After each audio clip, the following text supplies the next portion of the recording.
yeah, my presentation is basically about conducting an online longitudinal qualitative research project with novice EFL teachers.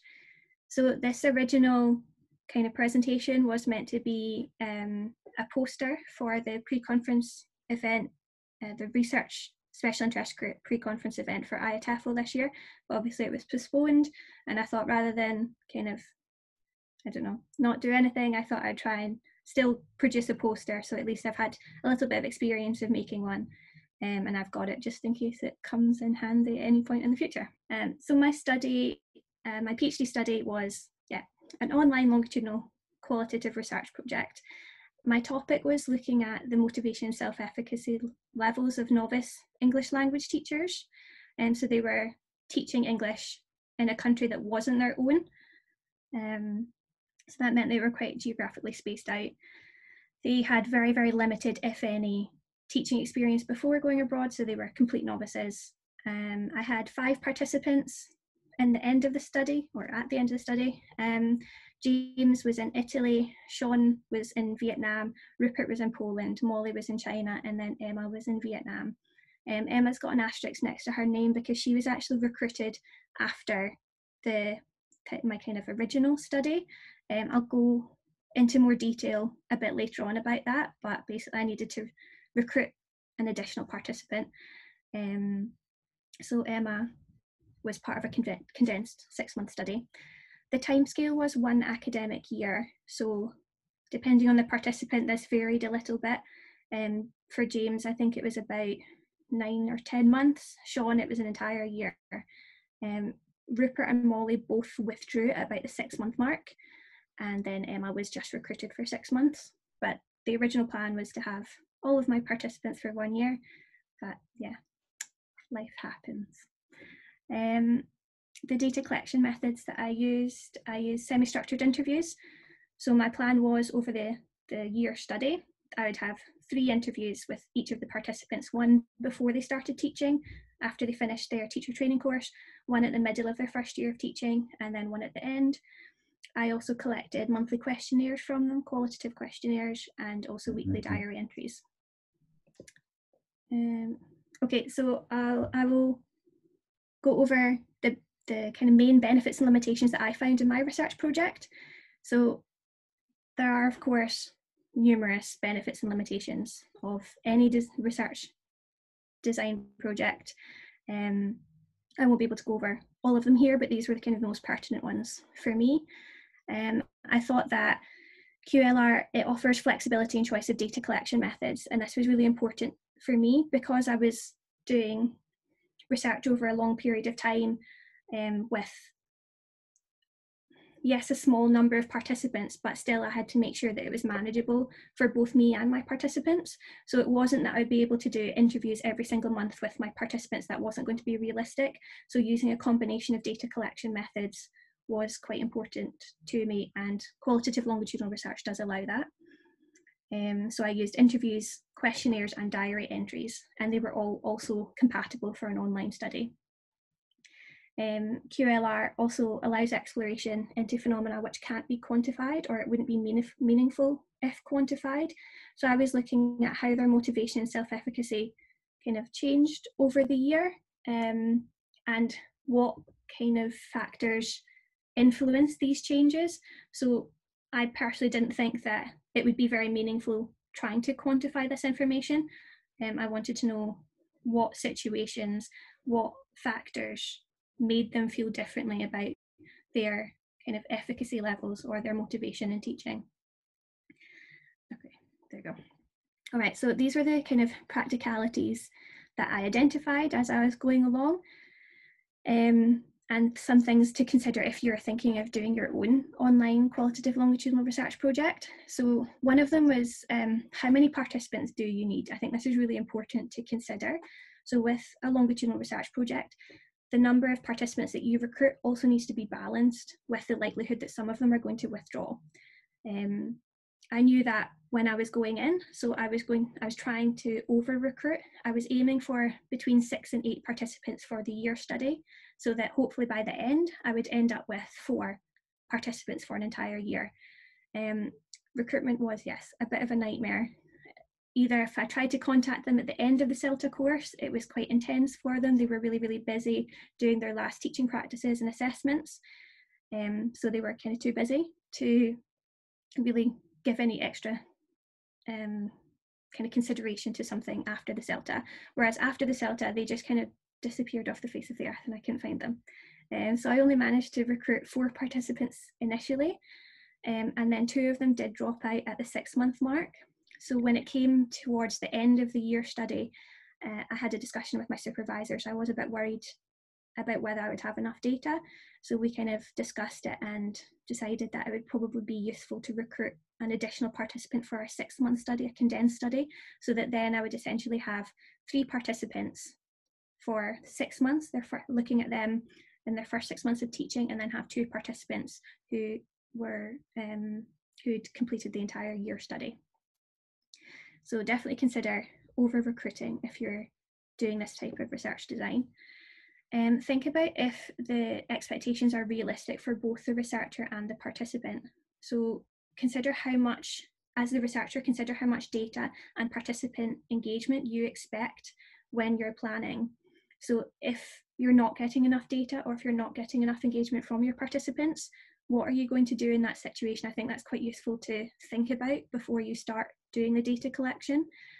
One of my participants, for various reasons, she was quite sporadic in what she contributed, and there were big gaps in the data that she gave me. And in the end, she was one of the ones that dropped out at the 6-month mark. But if she hadn't dropped out, I was considering whether just to withdraw her myself from the study, because the data that I was getting from her, because there were big gaps, like it wasn't necessarily going to be useful if I had her for the entire year. So definitely think about that when you're planning the research. And make sure the participants are aware of how much they're expected to do as well.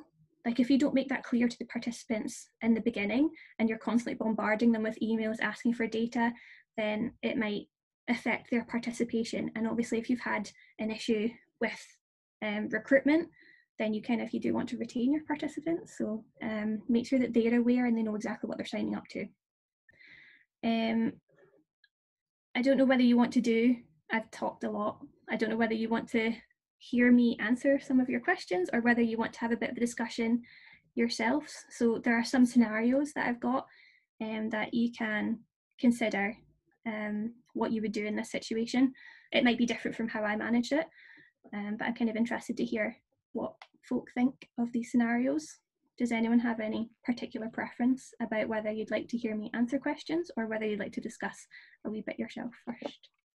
We've got lots of questions for you, Natalie, but maybe if we just, because this is immediate, if we talked about this, about the relationship with participants for a while, then we can come back to those questions. Okay, no problem.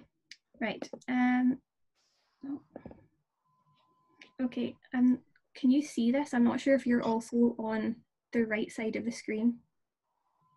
Yeah, okay. Yeah.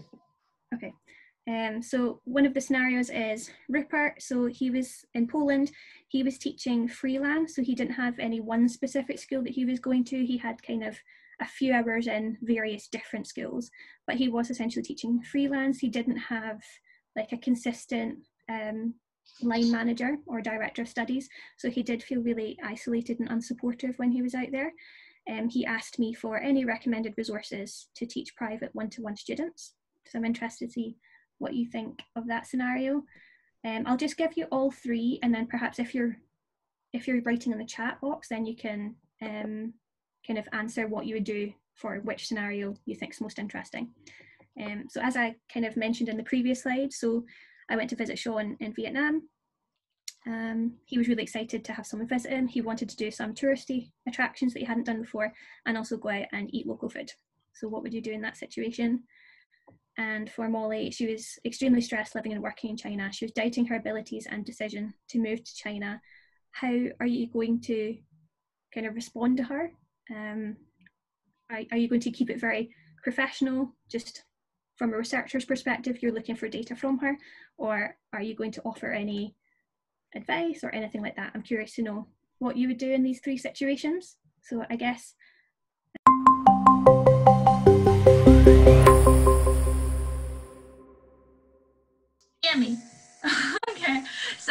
rather than a question, it's kind of like a reflection.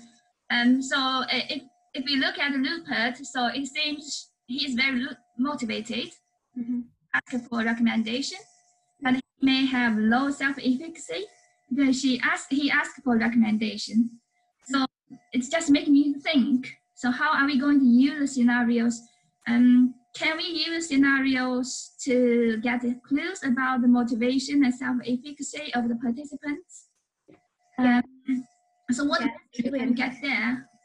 So that is another interesting thing to look at, to think about. Apart from the pre-designed data, what can we get from the unexpected data? Can we use the data or not? That's a really interesting point. So yes, I'm looking at self-efficacy as well, and self-efficacy kind of includes 4 aspects, one of which is verbal persuasion.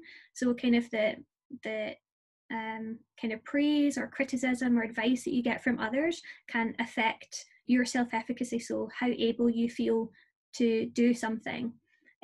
So I think that Rupert, he was looking for verbal persuasion from other people, including me. So perhaps as someone who has more experience teaching, he was looking for success stories from me so that he could then incorporate into his teaching, which would naturally mean that that's kind of potentially influencing his self-efficacy. So yeah, the fact that he was asking me for advice, I think it's definitely something that I have to take into account in relation to self-efficacy.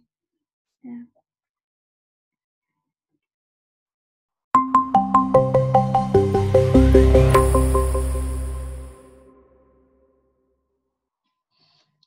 Natalie, is it also a question of timing when in the research, when during the research process, you might feel more comfortable or safe for your research to give that kind of support, even if you had the support?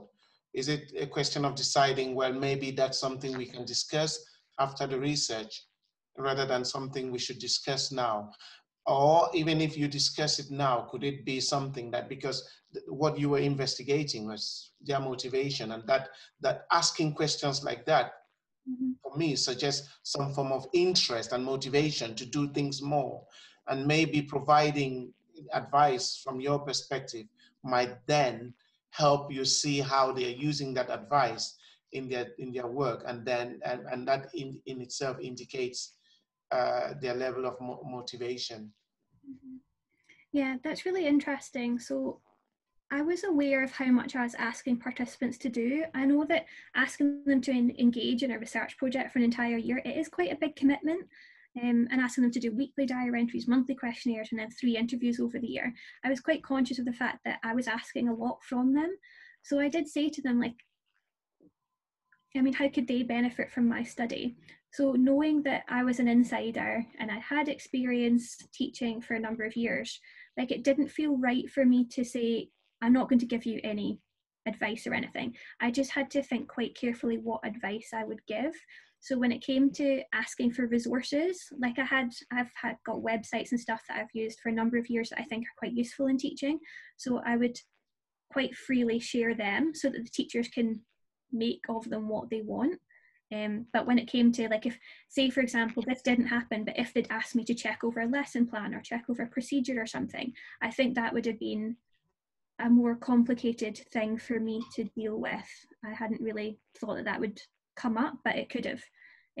Yeah, so I wanted to make sure that my participants were also getting something from the study. I didn't think it would be fair for me to withdraw like any kind of advice that might help them. And yeah, taking into account that if they're asking for advice, I think that's still quite important and relevant for the study itself, because it does show that they're kind of motivated and committed to kind of providing quality education, I think. Natalie, may I just come in here? I mean, given that your research questions are about motivation and self-efficacy, Yeah. you know, surely it is very revealing when whatever they're asking you for advice on, you know, it is revealing of their motivation, but especially about their, you know, perhaps lack of self-efficacy in certain areas. Yeah. You know, obviously, so that is very valuable data. apart from the ethical aspect of it. Yeah, definitely.